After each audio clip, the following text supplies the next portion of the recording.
Olá, estamos aqui mais uma vez para o nosso podcast Uniprocessos e hoje nós estaremos falando sobre IA, mas algo mais sensível, que são os direitos autorais em tempos de IA.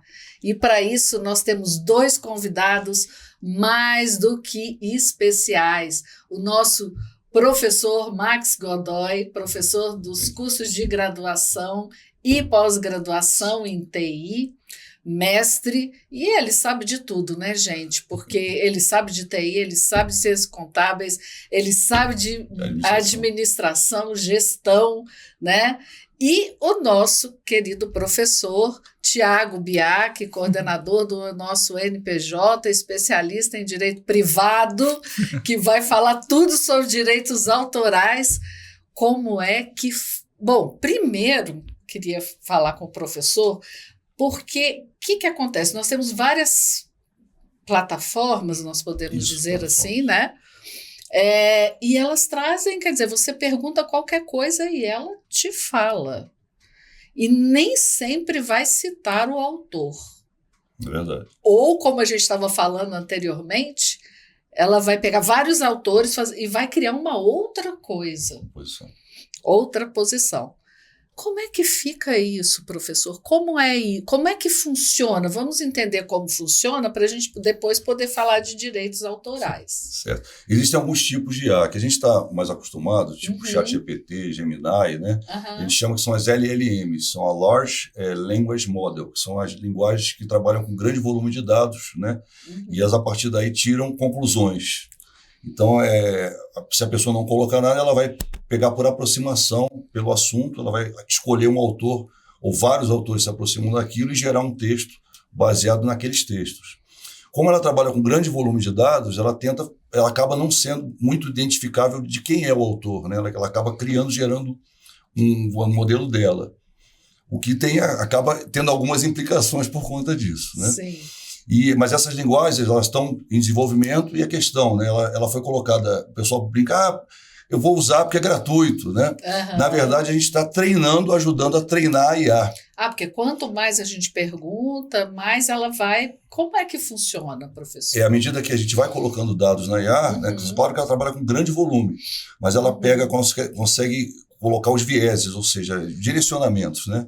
A maioria das pessoas estão falando aquilo, então ela começa a achar que aquilo é verdade. Isso coloca um risco também. Imagina só um grupo terrorista, eu entro lá e começo a colocar um grande volume de dados, né, determinísticos de alguma coisa, né, nazismo, alguma coisa assim, terrível. Aquilo eu vou estar direcionando a IA para dar resposta naquele sentido. Como verdadeira, como certa. Como certo. Como, né? Mas aí, desta forma, muitas vezes ela vai citar algum conceito que foi idealizado por algum autor, né, algum cientista, enfim, e ela não vai citar fontes. Muitas delas não cita a fonte. Você pergunta o que é isso e ela não vai citar a fonte e a pessoa acha que pode estar aí usando isso. Eu sempre brinco, ela nunca diz não sei. Então, ela em geral, ela vai fazer uma aproximação. Às vezes até ela vai aproximar, por percentual, ela aproxima de uma teoria, de alguma coisa. Então, acaba, de certa forma, levando a opinião de um ou mais autores a respeito daquilo. E quando teve esse trend aí, com um monte de desenho, né, que você colocava lá e saía já o desenho, aquele traço alguém já tinha feito. Porque ela pega de algum lugar também, da mesma forma, né? Isso. Ela pega... O traço, como é generativa, ela não tira nada do nada, né? Ela sempre está se baseando... Ela não cria, né? Ela não cria. Ela se baseia em algum modelo. Então, se você tem muitos modelos com um traço semelhante, ela vai tentar copiar aquele traço, copiar aquela imagem, né? Então, a gente até vê, às vezes a gente pede para gerar a imagem, né, no DOA ou o Leonardo, um desses aqui, ele vai gerar... muito semelhante às vezes. A gente coloca lá e fala, mas está tão parecido com a outra, né? Porque vamos dizer assim, várias imagens sobre aquele assunto são daquela forma. Ele vai tentar aproximar daquelas imagens, né? Pois é, professor Tiago. E aí, como é que fica o direito autoral né? Porque, por exemplo, essa trend que teve dos desenhos, né? Sim. Tinha um traço específico, né? Todo mundo postou por aí, eu não, viu, gente? Mas a maioria das pessoas já postou, né? Fez lá e tal. E a gente viu, inclusive, discussões sobre isso, né? Porque o autor, o artista, né? Ele não teria direito autoral sobre esse domínio, esses desenhos, enfim. Sim, não. Agora a gente tem um problema mais amplo. A gente tem um emaranhado cheio de ponta solta. O primeiro grande problema é que a gente tem uma lei de propriedade intelectual que é de 98. Nossa. E assim, o legislativo, por mais que ele espere algo do futuro, ninguém consegue prever o futuro. Não. Eu brincava que há 10 anos atrás, há 15 anos atrás, a gente não conseguia imaginar a que ponto ia chegar a troca de informação e a internet. Há bem pouco tempo, né? Então, assim, é absolutamente imprevisível. É uma lei que funciona muito bem para um plágio de um livro, para um plágio de um artigo, de uma fotografia, talvez, mas para algo tão novo, a gente não tem previsão legal. Então, o judiciário tem que construir algumas coisas. A questão é como construir essas coisas. Por quê? Se você pergunta lá o que acontece se eu fizer tal coisa, do ponto de vista jurídico, ele vai te falar, não, isso é crime. Se não tiver tipificado de cara no Código Penal, ele vai pegar o posicionamento ou de tribunal ou de doutrinadores. O problema é quando ele acha 2, 3. Porque ele não vai te dar de um diretamente. E às vezes tem alguns que ainda estão lá o linkzinho para você ver qual é o artigo que fundamentou aquela posição. Só que ele conclui. O generativo dele é sobre a conclusão. Ele não inventa o dado, mas ele inventa a conclusão. Então ele te dá a conclusão. Se a conclusão não for exatamente aquela, não tem violação de direito autoral. Agora, e se é diretamente a de alguém, não foi dito que é? E pior, outra pessoa usa. Então, o que a gente tem de mais atual é LGPD. LGPD não sustenta esse tipo de uso. Porque ela é uma lei de proteção, né, do indivíduo contra a comercialização de dado. Dos dados do indivíduo. Sim, ele está na outra ponta. Ele está protegendo o indivíduo, não lá a produção do conteúdo. Então, você também não consegue aplicar. Dele, né? Não. Aí você tem que pegar a lei e falar, ok, essa informação da inteligência artificial se aproxima em quantos %, para a gente pensar em termos de jurisprudência, um percentual que seja aceitável para considerar plágio, cópia ou não. Então, esse é um problema. A questão dos desenhos é mais fácil, porque é mais fácil da IA repetir e mais fácil da gente identificar. Porque se você pega um desenho animado de criança, ele tem uma infinidade de imagens de quadros com o mesmo traço. Então você consegue ver, a gente consegue assistir um desenho e saber que ele é da Disney. Consegue assistir um desenho e saber que é da Pixar, que foi comprado pela Disney. Você sabe tudo, né, professor? Pois é. Eu tenho 2 meninas pequenas, o que eu sei é desenho. Ele sabe tudo. O que eu sei é história de desenho. Se for desenho de menina, então, eu sei todos. Os traços todos. Então você consegue identificar. Claro. Agora, quando você pega ali, você tem uma violação mais direta, mais literal, porque o traço é o mesmo. Tanto que eles estão tentando modificar isso de alguma forma. Não vou conseguir, porque você tem que puxar informação de algum lugar. A informação é tão repetida e tão reiterada que fica muito igual. O problema de texto é esse. E aí tem um outro problema para quem está usando também, que é de confiabilidade da fonte. Porque você não tem essa certeza. Tem algumas ferramentas acadêmicas que são voltadas para identificar artigos iguais. E aí o problema de não identificar e assim... a gente está passando por uma fase que nossos pais, nossos avós passaram. A gente está vendo uma outra tecnologia chegar no momento em que a gente já está no meio da vida aí. Já a vida está acontecendo. Então, a tendência é a gente usar e acreditar que a ferramenta é daquele jeito que a gente está usando. Então, hoje você tem juiz suspenso pelo Tribunal de Justiça de São Paulo por uso, né, de inteligência artificial para produzir sentença usando precedente que não existe. Advogado respondendo por litigância de má-fé. Normalmente quem responde por litigância de má-fé é o o cliente. Tem esse tipo agora de condenação envolvendo o advogado pelo uso da... sendo multado. Eles não multam por litigância, multam por ato atentatório à dignidade da justiça, né? Usando petição com precedente inexistente. Então, são questões... Mas não tem uma regulação, né? Não tem. Não está regulamentado, né, a questão do direito autoral, né? Porque se a gente for pensar se tivesse alguma coisa, seria a plataforma, quem utilizou daquele traço, quem utilizou daquele... A outra ponta, quem responsabilizar? Nesse caso de direitos autorais, quem responsabilizar, né? Só a plataforma? Todo mundo que pegou aquele traço? Não, e que divulgou depois. Que divulgou. Porque, veja, pegar hoje, para fim de... O CDC também não é da época de inteligência artificial, de internet, de rede social.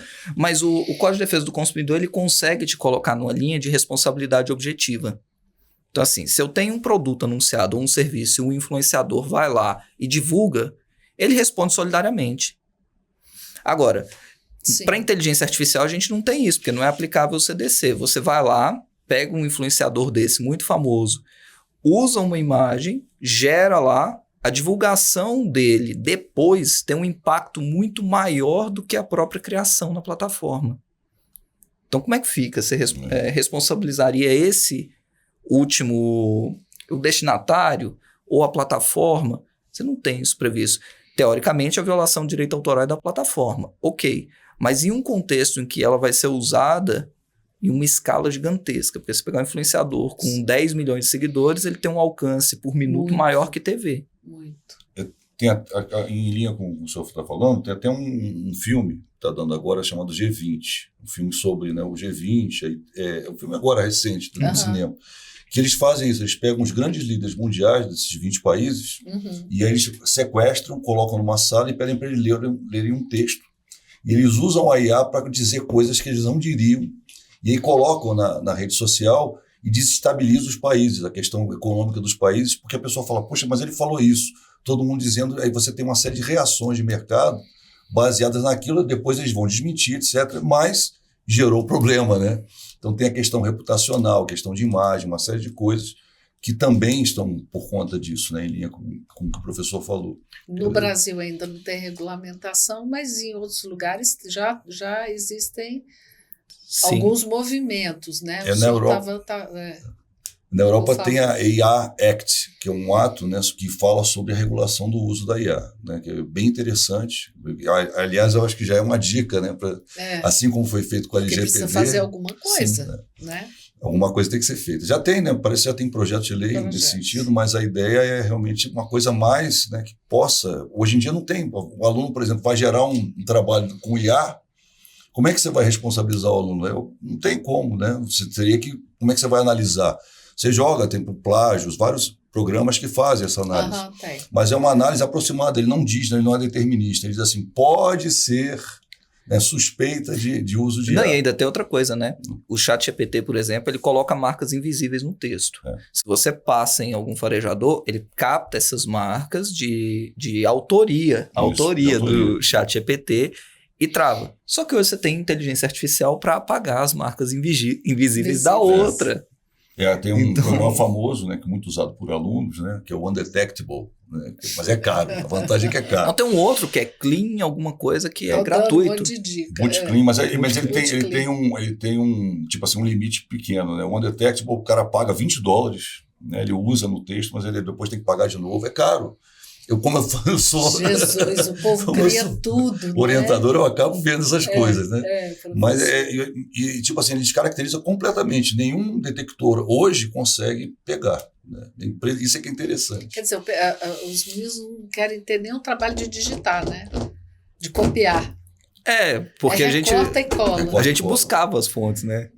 Eu tava brincando esses dias, eu entrei fui dar um exemplo em sala, por conta do Código de Defesa do Consumidor, eu falei, não, é igual o pessoal que vendia Barça. Ele disse, o que é Barça?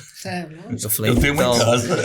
Ele falou, o que é Barça? Eu falei, era vendido de casa em casa agora. Contar, né? Então a gente fazia isso, mas a gente fazia num caminho de ler, copiar, citar a fonte. Hoje em dia, o pessoal quer uma coisa pronta. Quer dizer, nem aprende. Nem lê, né? Não se dá o trabalho de ler. nem sabe. Tem algumas palavrinhas que a gente sabe, né? Por exemplo, ele gosta muito de usar crucial, ele é muito determinista, a IA é muito determinista. Isso aí, até para convencimento, é interessante. Ela diz isso é aquilo, né? E a gente sabe que no meio acadêmico, né, as coisas naquele momento estão aquilo, mas vão mudar. Normalmente é assim. Ainda né? mais em TI, Deus me livre.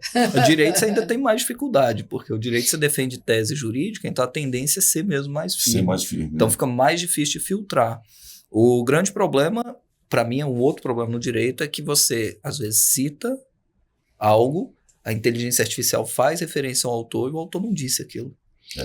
E você tem mais 3, 4 problemas, ainda. né? Porque, ok, aí o cara começa a ser citado, imagina, você usa em escala, ele começa a ser citado por algo que ele não disse.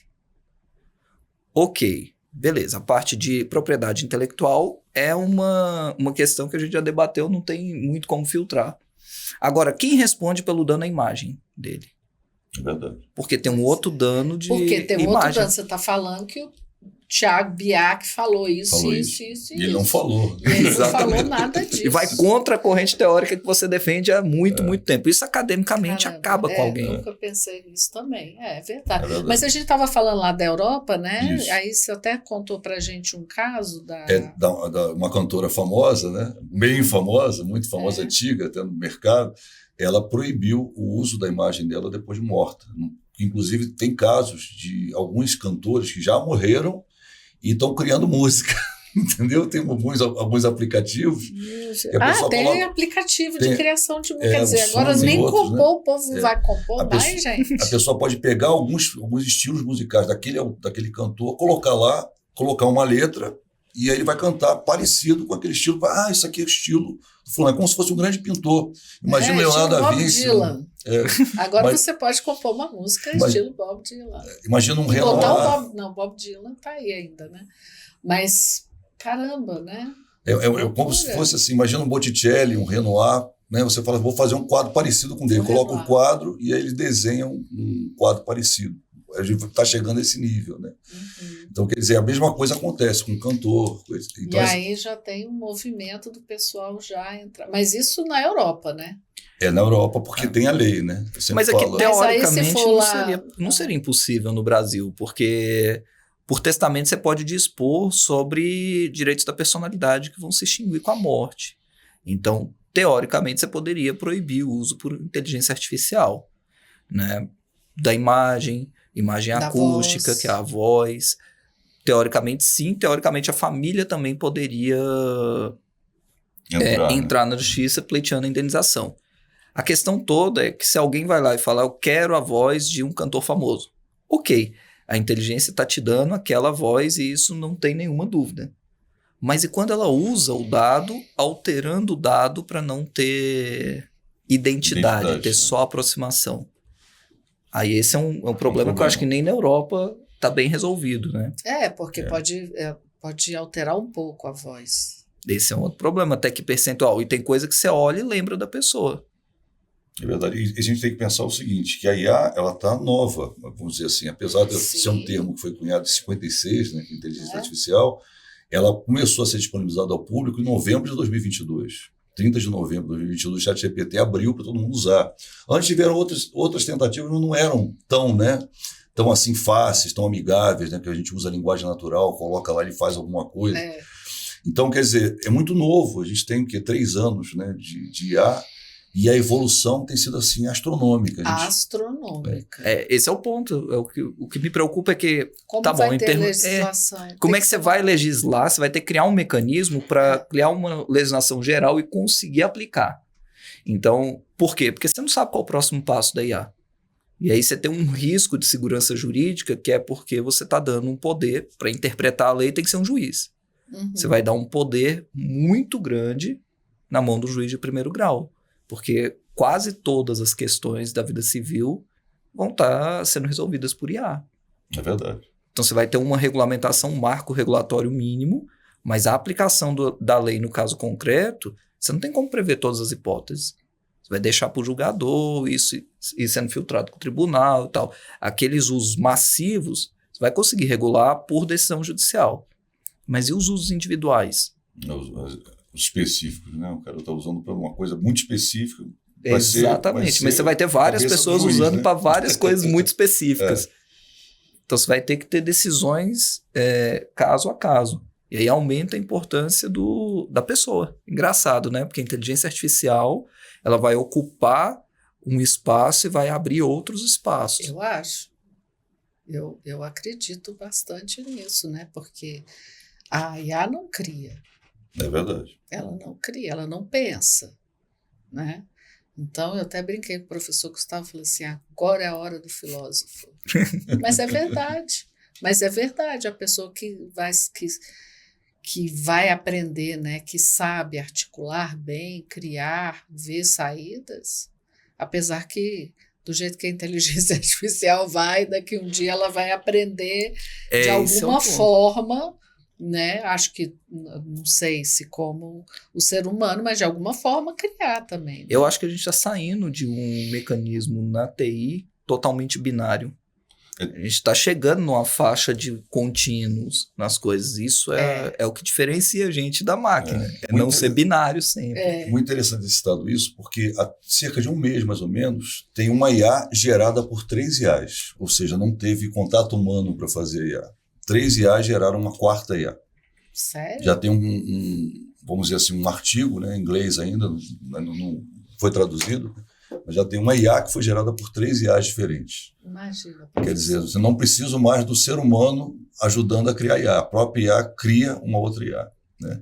E tem IAs que são agentes, né? A gente fala, tem a Manus e outras que são agentes. Então você pode pegar e colocar IA para trabalhar para você como se fosse um funcionário. Você vai fazer essa tarefa assim, assim, assim, e ele sempre vai fazer aquela tarefa assim, assim, assim, em cima daqueles dados, um banco de dados, alguma coisa que você crie. Então, quer dizer, aquela substituição, né? Sim. Mas a ideia é usar como um auxiliar, né? Não como uma posição final, porque a IA erra, porque ela tem a questão dela se aproximar dos dados. Da maioria dos dados colocaram aquilo, e os dados são manipuláveis, são rotuláveis, né?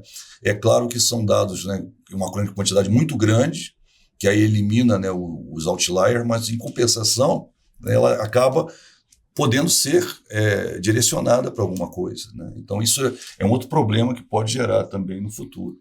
Porque, por exemplo, tem gente fazendo terapia com IA. Já pensou? E essa IA vai o quê? Ela vai pegar de alguns artigos e tal, para poder responder as perguntas, os anseios, as angústias, os medos, as tristezas. Esse é o problema. Meu Deus do céu, que loucura. E responder de forma categórica, porque a IA te responde de forma categórica. Tanto que a gente diz que em vários casos em que você não tem muita base de dados, ela alucina. Então chuta. Hoje, se você se você chega lá e fala assim, ó, hoje já tem posição do STJ, eu nem sei como é que tá, mas eu brinquei com os meninos em sala uma vez, falei, vamos perguntar uma coisa? Você entra com uma apelação de uma sentença. Ao invés do juiz subir, porque você tem que subir e o segundo grau analisa a admissibilidade. Ele nega seguimento em primeira instância. Como não é o caminho normal, o código não te dá um recurso. Pergunta para a IA. Ela respondia, claro que é uma nova apelação. Não é claro que é uma nova apelação, porque não tem uma nova sentença. Então, assim, ela criava, mas com firmeza. Certeza absoluta. Exatamente. Isso é o que a gente chama de alucinar. Né? Ela tirou uma resposta que não existe dentro de um contexto de verdade. Então, é um outro problema também. A minha questão é até que ponto ela vai usar dados parecidos e criar algo. Porque a conclusão ela cria. Né? Essa aí mesmo ela não tirou de nada. Como eu disse, ela nunca diz não sei. Ela sempre tem alguma coisa. Ela sempre tem a resposta certa. O máximo que ela pode fazer, o ChatGPT tem um medo absurdo de processo. Então, para fins judiciais, normalmente você pergunta, eu quero um modelo de petição de tal coisa. Ela fala, eu sugiro que você contrate um advogado, porque eu não sei o que tem. Mas se insistir muito, ela dá o modelo. Mas tem IAs que falam, né? Tem IAs que colocam. O ChatGPT tem vamos dizer assim, até porque ele foi muito exposto, né? Ele foi o primeiro, né? Então ele tem muita preocupação com isso. Mas tem outras, algumas, né, de outros países, vamos dizer assim, que a abertura é maior, eles falam é aquilo mesmo, inclusive tem alguns sendo usados para medicina. Sim. Para você dar diagnóstico. Né, não, e aí tem um outro problema, porque a base de dados da inteligência artificial... Bom, vamos lá. Primeiro, a inteligência artificial vai trabalhar numa língua. Fora a linguagem computacional, ela vai trabalhar numa língua. Por exemplo, o ChatGPT vai para o inglês. Então, tudo que você joga em português, ele traduz para o inglês, localiza a resposta e traduz para o português. Então, você já tem perda de conteúdo entre o que você falou e o que ele entendeu por conta da tradução. Quando você pega isso com outras línguas, tipo um chinês da vida, algo assim, você tem ainda mais imprecisão. Você não tem nenhuma feita com base em português, em que a leitura da sua informação para captura lá do que tem que procurar, do comando, seja em português. Então, isso é outra coisa também que dá imprecisão. Algumas IAs, por exemplo, a DeepSeek, que é uma IA chinesa, né, o que ela faz? Ela traduz para o inglês, coloca o texto em inglês para a pessoa verificar e depois ela começa. Então, a pessoa pode chegar e falar, não é isso que eu quis dizer. Ela vai lá e a pessoa corrige, né? Ela coloca o texto, aí eu traduzi dessa forma. Ela coloca a tradução para você confirmar ou não, e aí ela vai em cima daquela tradução e faz a pesquisa. Quer dizer, já tem essa preocupação de traduzir errado, mas você vê que ela já denota essa preocupação. E se eu traduzir errado, não foi isso que o cara perguntou, ele dá uma resposta diferente, né? Sim. E dizem que ela tem um grau de assertividade maior que o ChatGPT, talvez por isso também. Ele mostra para o usuário antes, né? É isso aí que eu vou pesquisar, é isso que você quer? Exatamente. Assim. Mas vai ser bem complicado regular isso aí, os direitos autorais, com tantas possibilidades, um banco de dados, porque ela pesquisa na internet, né? Ela não precisa ter aprendido, não precisam ter colocado lá. Ela usa um conceito chamado Big Data, que seria a maior parte dos dados disponíveis. Então, ela pega aquele conceito e usa, né? Agora, isso, por incrível que pareça, como é um dado público que está aberto, tanto é que o início da preocupação do GPT foi fechar. Ele fechou um banco de dados e botou na rua, vamos dizer assim. E aí começou a trabalhar. Não deixou aberto no início. Só que aí ele começou a ver a Gemini e outras, que na época era Bard, né? Depois virou Gemini, ela começou a abrir. Aí ele falou, opa, estou ficando para trás, né? Porque eu tenho um grau de desatualização muito grande em relação aos outros. Aí ele começou a abrir também, mas com aquele cuidado. Eu vou atualizar, né, a base, mas ele vai considerar a maior quantidade de dados que ele tem. Então, para eliminar justamente o viés, né? Que eu posso chegar lá e começar a ensinar a IA, né? Então fica cada vez mais difícil também trabalhar a questão do direito autoral aí. A gente vai ficar cada vez mais complicado. A gente tem um projeto de código, né, tramitando no Congresso, que não tem perspectiva de sair, porque a iniciativa foi excelente. Chamaram absolutamente todos os doutrinadores de algum relevo e colocaram para fazer o código. Fizeram o código. A justificativa do Congresso é que, bom, se eu chamei todos os doutrinadores, ninguém vai rebater o que eles disseram, vai faltar até gente, né? Chamei todo mundo que tem relevo, não vai. E o código assumiu um viés muito ideológico. Então, hoje ele tem uma briga entre algumas bancadas, bancada da bala, bancada evangélica, que bate muito no código. Então, esqueceram da questão política. E ele vê essa questão de responsabilidade civil quando tem inteligência artificial antigo, em outros contextos. O último Código Civil é de 2002, né? Mas ele é mais antigo do que parece. Ele é um novo com jeito de velho. De velho porque foram só algumas... Não, e ele veio. O código estava em 16, saiu o Código de Processo em 73. Em 76 começaram a fazer um projeto de código que terminou em 2002. Você vê, em 2002 você não tinha divórcio direto no Brasil. Absurdo. Ele já nasceu velho. E é o problema desse nosso código que está em tramitação, esse projeto, é porque justamente a justificativa é que eles querem parar para discutir algumas coisas e fazer uma tramitação mais lenta. Ele vai sair desatualizado de novo. Isso que eu ia falar, que a demora em sair o código, o que vai acontecer? A IA já não vai mais ser do jeito que ela é hoje. Né? E a gente tem nem vamos falar hoje, né, professor? Agora. E a gente ainda tem outro problema. Pode ser que hoje à noite surja alguma coisa, né? Tem menos de um mês atrás, criaram 3 IAs criaram uma IA, o céu é o limite. Você pode pegar as IAs hoje e falar, vamos criar uma outra, e um grau assim de aprofundamento com isso, com aquilo, diferenças, né? Então a gente não sabe. Não, e aí é o problema que o código está sofrendo, porque ele tem sofrido um problema também com os de IA para dissipar fake news. Então você está divulgando, é o primeiro código que está sofrendo com fake news, um projeto de código. Eu não consigo entender como que a gente chegou nesse nível, mas é assim, é incrível. E a inteligência artificial é usada para isso também. Porque se você tem uma quantidade gigantesca de informação sobre a mesma coisa, ainda que ela não seja verdadeira, ela vai passar como verdade daí muito pouco tempo. A voz do povo é a voz de Deus, né? Oh, meu Deus, pois é. E nem sempre. Nunca chegamos tão perto do que o período do Hitler se falava, né? A mentira contada 100 vezes passa a ser verdade. Passa a ser verdade. Vai. Foi o que ele fez. Né? Foi o que ele fez. E hoje não são só 100 vezes, né? Exatamente. Milhares de vezes. Milhares de vezes. É isso. É isso, professores. Nós estamos chegando ao fim do nosso bate-papo. Foi rápido, né? Tem muita coisa para falar. Viu, professor? Já está convidado de novo. Muito obrigado. Né, professor Tiago? Para a gente muito poder discutir e mostrar. E a gente tem que falar sobre isso, a gente tem que conversar, né? Informar para os meninos e para as meninas e para todos aqueles que têm interesse, porque é uma coisa que realmente chegou para ficar e é isso, né? É isso que a gente vai ter daqui para frente, que saibamos usar de maneira, porque é muito bom, né? Ela facilita muito a nossa vida, é uma ferramenta sem maravilhosa, sem precedente. Né? Tem só que tomar os devidos cuidados e respeitar os direitos autorais, mesmo que eles não estejam regulamentados, né? Então, por favor, né? Por favor.